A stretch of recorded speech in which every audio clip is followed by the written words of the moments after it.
కాలగతి ప్రేక్షకులకు నమస్కారం. అభ్యర్థుల సూచన మేరకు దశావతార స్టోరీని గంటన్నర వ్యవధి నుంచి 5 నిమిషాలకు కుదించి చెప్పవలసిందిగా కోరిండ్రు.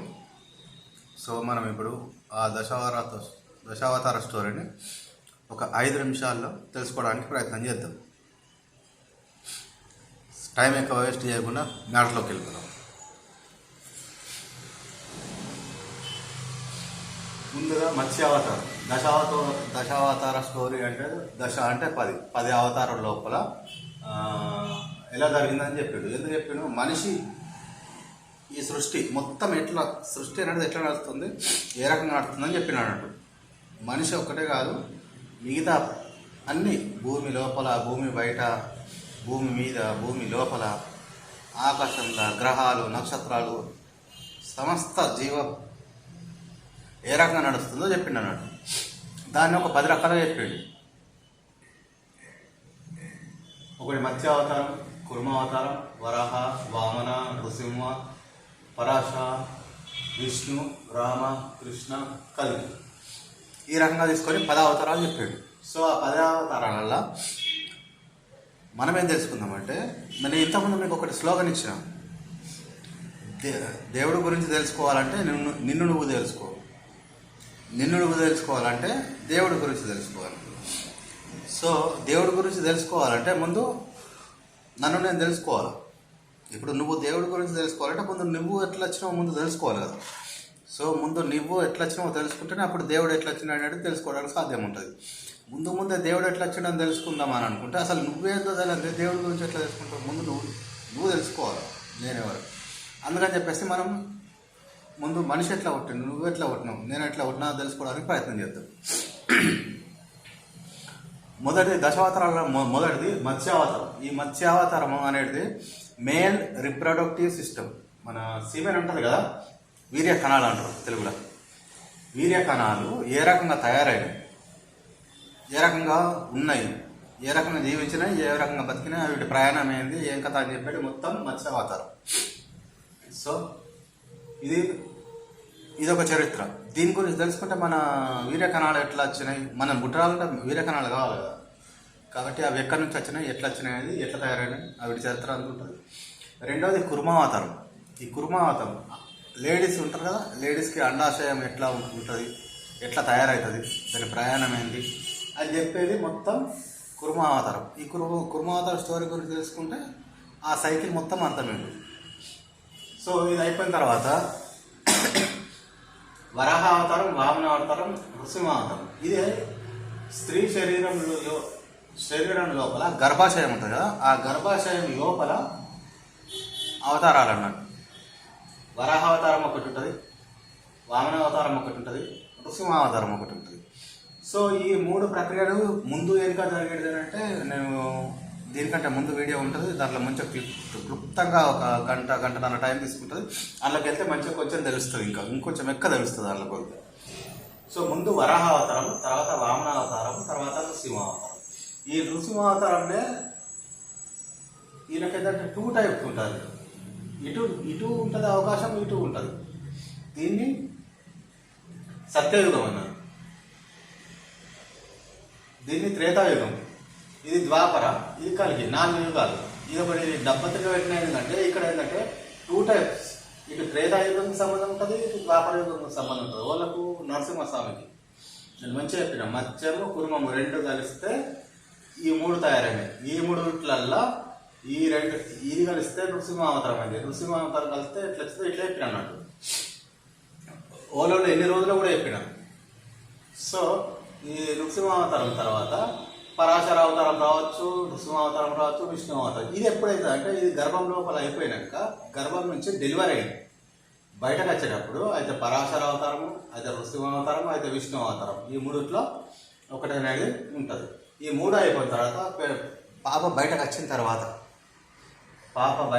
తర్వాత వాళ్ళ చరిత్ర ఏముంటుంది, ఏ రకంగా ఉంటుంది, ఎట్లా ఉంటుంది, వాళ్ళు ఏం చేయాలి, ఎట్లా ఉండాలి, ఎట్లా బతకాలనేది రామావతారం, కృష్ణావతారం. ఈ రామావతారము, కృష్ణావతారం అయిపోయిన తర్వాత చనిపోతాడు కదా, చనిపోడే కదా, ఇంకేముంటుంది, ఏముండదు సార్. చనిపోయిన తర్వాతనే ఒక మనిషి చనిపోయిన తర్వాత ఏమేమైతే ప్రక్రియ ఉంటుందో ఆ ప్రక్రియనే కల్కి అవతారం. కల్కి అవతారం రాలేదు వచ్చింది అంటారు, ఏమేమంటారు. సో చనిపోయిన తర్వాత ఏదైతే ప్రాసెస్ చాలు ఉంటుందో ఆ చాలు ఉండే ప్రాసెసే కల్కి అవతారం. సో కల్కి అవతారం మన కళ్ళతో చూడాలంటే చచ్చిపోవాలి, చచ్చిపోతే చూడలేదు, చూస్తే బతకలేదు. అట్లా కల్కి అవతారంలో ఏమేమి జరుగుతాయి, ఎట్లా జరుగుతాయో తెలుసుకోవచ్చు. అదే ఎదురు రోజులు చచ్చిపోతే ఏమవుతారు, ఎట్లయితారు అన్నీ తెలుసుకోవచ్చు కదా. సో ఇందులో కూడా తెలుసుకోవచ్చు, నేను తర్వాత ఏమవుతా, చనిపోయిన తర్వాత ఏమవుతానని కూడా తెలుసుకోవచ్చు. కలికి అవతారం గురించి తెలుసుకుంటే నేను మళ్ళీ చచ్చిపోయినాక నేను ఏమవుతానని కూడా తెలుసుకోవచ్చు కదా. సో ఇది కూడా తెలుస్తుంది. సో ఇవన్నీ మనిషి ఏ రకంగా ఉన్నాడు, ఎట్లా ఉన్నాడు అని నేను చెప్పాడు.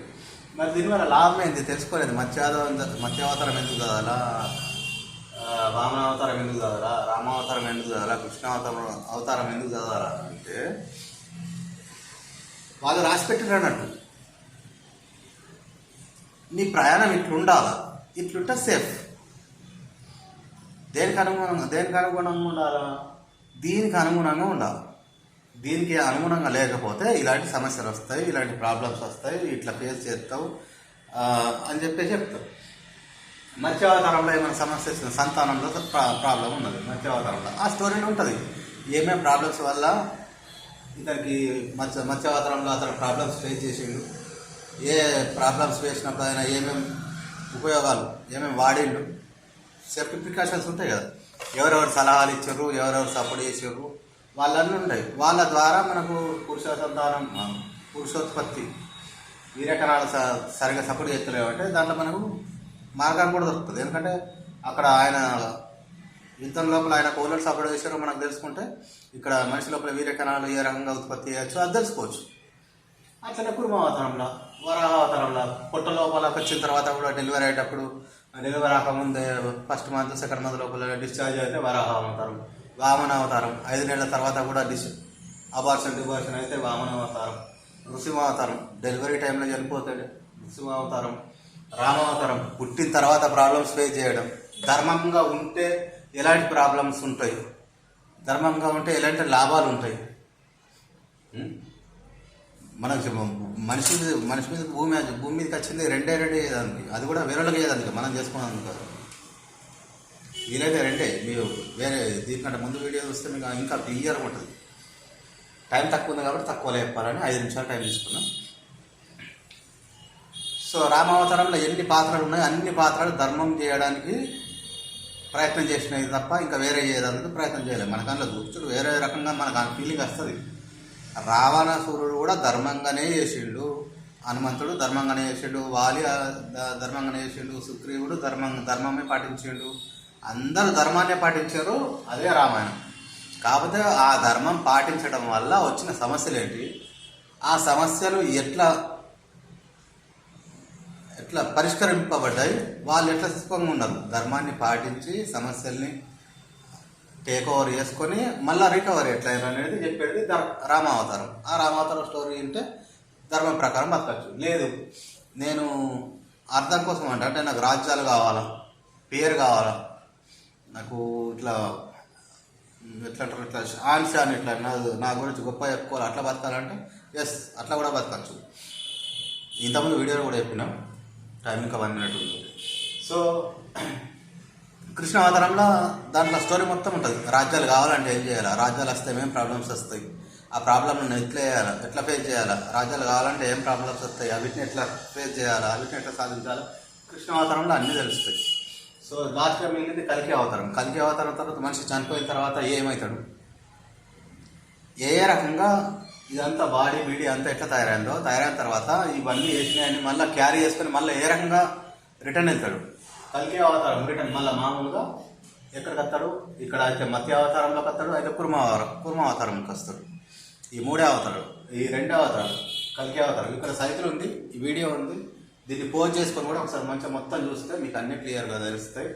ఇంకా క్లియర్గా మంచిగా తెలుసుకోవాలనుకుంటే మనం ఇంకో వీడియో ఉంది, దాంట్లో మొత్తం చూడాలి. ఇంకేమైనా సలహాలు ఉంటే సలహాలు ఇవ్వండి, నేను ఖచ్చితంగా పాటిస్తాను. నమస్కారం.